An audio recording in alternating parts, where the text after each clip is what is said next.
la mobilité de quoi alors? Qu'est-ce qu'il a mon pote? Oh, c'est méchant, un courant tout neuf. Bah, t'as aligné ton plateau.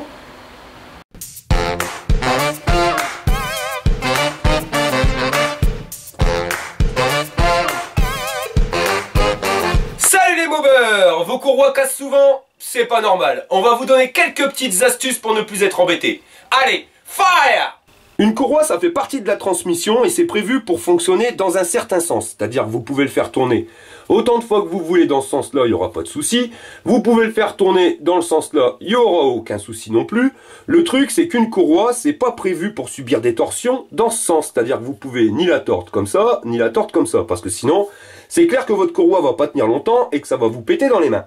Faut savoir qu'une courroie, c'est comme une chaîne. C'est-à-dire que ça doit tout le temps rester droit dans l'axe de la poulie qui va entraîner et celle qui se fait entraîner. Je vous ai fait quelques schémas pour être plus clair. Donc ici sur le schéma, vous avez le plateau. Sur le schéma, le plateau est représenté donc comme ceci, vous voyez, et à la place du tube, c'est le trait d'axe. C'est-à-dire que plus votre plateau sera désaxé et plus le trait d'axe, vous voyez, va partir. Ici, vous avez le variateur. Sur le schéma, le vario n'est pas représenté comme ceci, mais vous voyez, comme cela. Et pareil, le tube vous sert de trait d'axe, c'est-à-dire que plus il sera désaxé, et plus le trait d'axe sera désaxé. Ensemble, construisons un avenir à nos mobs. Association Le Mobeur. Et JS, pas le tête. Et bénéficier des avantages chez nos partenaires. T'es pas payé moins qu'hier. Si on veut pas que notre courroie en prenne plein la tronche sur une torsion, il faudra donc bien aligner le variateur ou l'embrayage avec la poulie. C'est-à-dire, quand je dis bien aligné, vous voyez, il faut que ça soit dans l'axe. Non pas comme ceci, ni comme cela. Le top du top étant d'avoir, vous voyez, ce schéma-là. Donc ça, c'est le schéma idéal. Vous avez le plateau ici qui va vraiment être aligné avec donc soit notre embrayage, soit notre variateur. Parce qu'il ne faut pas oublier que sur les moteurs donc flottants, pas fixes, quand vous avez juste un embrayage sans variateur, vous n'aurez pas le souci. Mais quand vous avez un variateur, il ne faut pas oublier que quand votre variateur s'ouvre, votre courroie, donc la démultiplication change, donc votre courroie ici va remonter. Si la courroie remonte automatiquement, le variateur va partir en arrière, vous voyez. Si tout est aligné, vous n'aurez aucun souci. C'est-à-dire que le variateur qui s'ouvre ou qui se ferme, étant déjà à la base dans l'axe, même ouvert à fond, il restera dans l'axe. Donc notre courroie ici reste bien droite. Si on est désaxé, vous voyez, comme ceci ou comme cela, ça craint du boudin, vous voyez. Parce que on a notre plateau qui est dans un axe, on a notre variateur qui est dans un autre axe. Qui c'est qui va prendre le désaxage dans la tronche? C'est tout simplement la courroie. La courroie qui, vous voyez, va faire ça, donc tout droit. Après, va se tordre et va à nouveau se tordre. C'est-à-dire qu'on va avoir deux points rouges ici, où là, la courroie va être vachement sollicitée et il y a de grandes chances que ça vous pète à la tronche. Lorsque vous avez ce type de défaut, vous êtes embêté quand vous avez un embrayage, donc un moteur fixe, mais vous allez 10 fois plus embêté avec un moteur flottant. Parce que là, imaginons, vous voyez, vous avez un certain angle ici de torsion, qui s'effectue donc ici et ici, en fonction, vous voyez, de l'ouverture du variateur. C'est-à-dire que votre variateur, quand il est au repos, le moteur est au plus loin, donc la torsion ici va rester assez faible. Alors que quand votre variateur va s'ouvrir à fond, vous voyez, le moteur va se reculer, donc l'espace qu'il y aura entre le plateau et le variateur sera réduit. Donc automatiquement, si l'espace est réduit, l'angle, même si le désaxage est toujours sur sur la même mesure, l'angle ici, donc au point rouge, va automatiquement être augmenté. C'est-à-dire que si on voudrait schématiser, quand le variateur est au repos, c'est-à-dire qu'il est fermé, vous avez une petite torsion, mais à partir du moment où il va s'ouvrir, donc il va se rapprocher du moteur, du plateau, donc automatiquement la torsion, l'angle sera beaucoup plus gros, donc vous allez bousiller votre courroie encore plus vite. Alors comment savoir si tout ça est bien dans l'axe? Il vous suffit de faire une vérification à l'œil, donc comme ça, vu de face, ça se voit pas. Vous pouvez le voir directement en regardant du dessus, et vous regardez si le plateau est bel et bien aligné avec le variateur. Donc là on le voit, c'est nickel. Si vous n'êtes pas dans ce cas de figure-ci, mais plutôt dans celui-ci, c'est-à-dire que si vous êtes désaxé, avant d'essayer, vous voyez, de régler le plateau, je vais vous montrer comment on fait, on va faire un test de vérification pour être sûr qu'ici le variateur est bien aligné là où il doit être aligné. Chez Peugeot, vous n'avez pas trop de soucis, c'est-à-dire que vous prenez votre moteur, vous allez le positionner, vous voyez, tout est fait, c'est-à-dire qu'à partir du moment où vous avez le bras de support de moteur, ça vient se mettre dans les pattes au niveau du cadre, ça s'emboîte, vous mettez l'axe. Donc là, votre moteur est positionné, tout a été prévu par Peugeot, donc le Vario, lui, il est dans son axe. Sur Motobécane, il va falloir faire plus gaffe, c'est-à-dire que là, votre moteur, c'est pas parce que vous allez le mettre directement avec votre vis d'axe qu'il va être automatiquement bien axé. Pourquoi? Parce que vous avez sur votre culasse déjà des entretoises qui ont une taille différente. Donc il faut absolument respecter la taille, hein, la plus petite qui sera côté variateur et la plus grande qui sera donc côté allumage. Donc déjà ça, si c'est pas respecté, vous voyez, automatiquement votre moteur va être désaxé. Si vous désaxez le moteur, vous allez désaxer le variateur. Ensuite, vous avez une deuxième petite erreur qui peut arriver, c'est lorsque vous changez vos cylindres blocs, il faut vraiment soit être sûr de l'enfoncement du cylindre bloc, soit utiliser l'outil.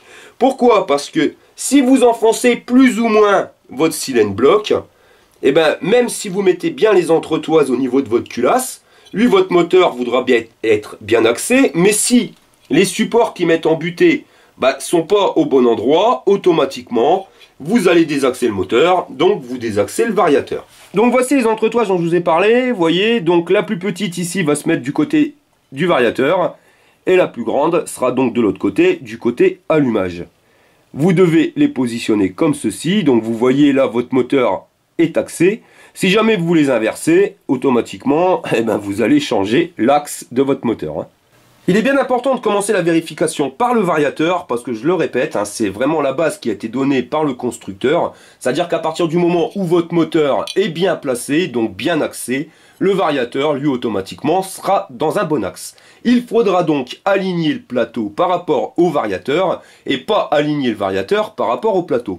Comment vous l'alignez le plateau? Tout simplement avec des rondelles de calage.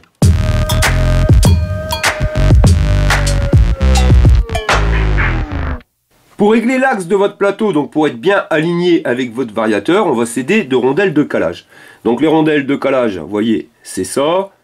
Il existe en plusieurs épaisseurs différentes. Donc, quelle est l'utilité de ces rondelles de calage?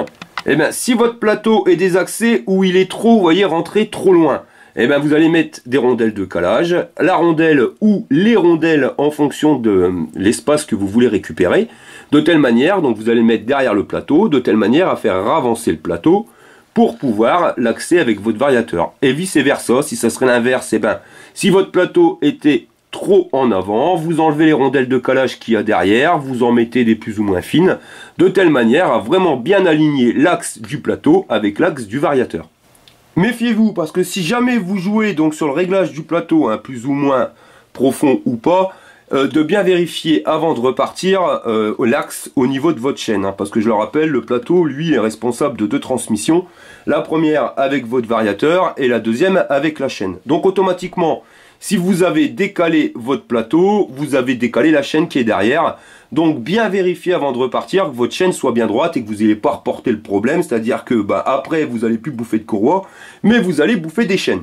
Si tout est aligné mais que vous bouffez quand même de la courroie, c'est qu'il y a un autre problème. Si votre variateur est désaxé, s'il n'est pas bien droit comme le plateau, vous voyez, donc là il est un petit peu tordu, vous allez créer une torsion, donc ici une zone rouge à ce niveau-ci. Ça pourrait être schématisé comme ceci, vous voyez. Hop, au lieu d'être bien droit, bien dans l'axe, on voit avec le tube. Donc ça serait désaxé, et voilà, on va créer donc une torsion qui va être effectuée ici. Pour vérifier ceci, il n'y a rien de compliqué, il n'y en a pas pour 15 jours, vous voyez. Vous allez donc, une fois tout monté, prendre votre pot dans la main et vous allez créer des mouvements, donc des pressions dans ce sens-ci, en poussant ou en tirant vers vous, tout en tenant le cadre. Et vous regardez si votre moteur bouge pas. Donc qui bouge, ça c'est normal, c'est des cylindres blocs en caoutchouc. Donc ça doit toujours bouger un petit peu, vous voyez, mais ça reste correct. À partir du moment où votre moteur, vous arrivez à le balancer, vous voyez, d'avant en arrière, si votre moteur balance d'avant en arrière, qu'est-ce qui se passe? Votre axe ici va bouger. Donc automatiquement, quand le variateur va s'ouvrir à fond, il va créer une force. Et vous pouvez être sûr que votre moteur, même si à l'arrêt c'est bien droit, avec la force, il va se tordre. Et là, vous allez désaxer votre variateur. Et chez Peugeot, vous voyez, donc il n'y a pas de cylindre bloc, ça sera ce petit caoutchouc qui se situe ici, donc hein, c'est l'emmanchement entre le bras support moteur et écarter moteur. Donc c'est pareil, hein, vous faites exactement le même test chez Peugeot que chez Motobécane. Vous poussez d'avant en arrière, donc vous voyez ça bouge un petit peu, mais ça bouge pas trop, donc ça c'est normal. Même si le variateur va s'ouvrir à fond, le moteur restera toujours dans l'axe, donc il n'y aura pas de torsion au niveau de la courroie. Alors méfiez-vous, chez Peugeot, on peut avoir un défaut qu'on n'a pas chez Motobécane. C'est-à-dire qu'au niveau ici du cadre, donc au niveau des pattes de fixation du cadre, il faut absolument que le trou soit bien rond. Parce que ça arrive que des moments, on n'a plus des trous bien ronds, on a un espèce d'ovale, hein, ça a carrément été usiné, usé avec la traction. Et là, malheureusement, votre moteur sera désaxé naturellement. Si votre moteur bouge de trop, sur Motobécane, vous allez changer vos cylindres blocs, hein, pareil avec l'outil, histoire de dire d'avoir bien votre moteur axé. Chez Peugeot, vous changez donc ce petit caoutchouc, parce que plus le moteur donc bougera, plus il se désaxera, et automatiquement, plus vous créerez une torsion au niveau de la courroie, et plus vous la chaufferez ou vous la bousillerez. Vérifiez bien que votre plateau ne bouge pas dans tous les sens, voyez qu'il soit bien fixé, parce qu'à partir du moment où votre plateau va bouger dans tous les sens, automatiquement vous allez vous désaxer. Sur un plateau plastique, on n'a pas trop de soucis, à part que vous allez bousiller vite fait les roulements. Mais sur les plateaux en alu, ça peut craindre. Pourquoi? Parce que les plateaux en alu, des fois on a des bords qui sont coupants et qui viennent carrément massacrer la courroie. Si malgré tout vous êtes encore embêté avec votre courroie, donc vérifiez bien, ça c'est surtout sur les plateaux alu, vérifiez bien qu'il n'y a pas de corps tranchant, donc ça se voit à l'œil. Mais vous pouvez aussi le faire avec votre doigt, vous passez votre doigt à l'intérieur et vous voyez, parce qu'il y a des moments c'est vraiment tranchant, on se couperait. Donc si tel est le cas, passez un petit coup de papier de verre, enfin vraiment arrondissez l'angle de telle manière à ce qu'il ne vienne plus bouffer la courroie. Parce qu'à chaque fois que vous faites un tour, s'il y a un croc, le croc va venir attaquer votre courroie. Faites exactement la même chose au niveau du vario, là, vous voyez, donc ça, ce vario là est plus que mort. On peut le voir, vous voyez ici, c'est pas tranchant, mais c'est usinant, hein. C'est clair que là, votre courroie va venir, elle va se faire bouffer le caoutchouc en deux. Et c'est pareil de l'autre côté, hein, sur la joue mobile. Je sais pas si on le voit bien en vidéo, là c'est carrément creusé, donc ça vous ne devez pas avoir de déformation au niveau de vos joues. Elles doivent bien rester avec un certain angle, tout le temps pareil, donc vous passez votre doigt et vous le sentez. Si jamais vous sentez des déformations, il y a de grandes chances que ça soit cette partie-là qui bouffe votre courroie. De toute façon, le variateur parle de lui-même, hein. Vous avez qu'à regarder, là ce que vous voyez ici, c'est carrément du caoutchouc. Donc il y en a là, il y en a encore un petit peu plus loin, pareil de l'autre côté. Donc là c'est vraiment synonyme de la courroie qui s'est fait bouffer. D'ailleurs il y a encore les traces directement sur les joues. Le variateur je l'ai récupéré, c'est pas le mien, donc j'ai pas la courroie qui a été dessus, mais il aurait été intéressant de la regarder. Parce que quand vous avez une courroie qui se fait bouffer, de toute façon vous le voyez. Comment? Avec les inclinaisons, donc je sais pas comment faire pour la caméra, vous voyez, donc c'est incliné de chaque côté comme ceci, hein, quand on la regarde dans ce sens là. À partir du moment où vous avez votre variateur qui va venir bouffer votre courroie, elle va être usée. Vous allez voir, vous avoir une usure prématurée, soit ça va être incliné un petit peu plus dans un sens, dans l'autre. Il y a un côté qui va rester normal ou l'autre qui va se faire bouffer ou vice versa. Donc là, c'est vraiment synonyme du variateur qui vient bouffer la courroie. Voilà les mobbers, donc si vous faites toutes ces petites vérifications et si vous remettez tout le monde dans les axes, normalement vous n'aurez plus de soucis. S'il y a donc chose à faire, hein. Fire! Fire! Tu es passionné de deux roues? Tu veux participer à un rassemblement ou tout simplement partager un bon plan? Rejoins-nous sur Facebook, le Mobber.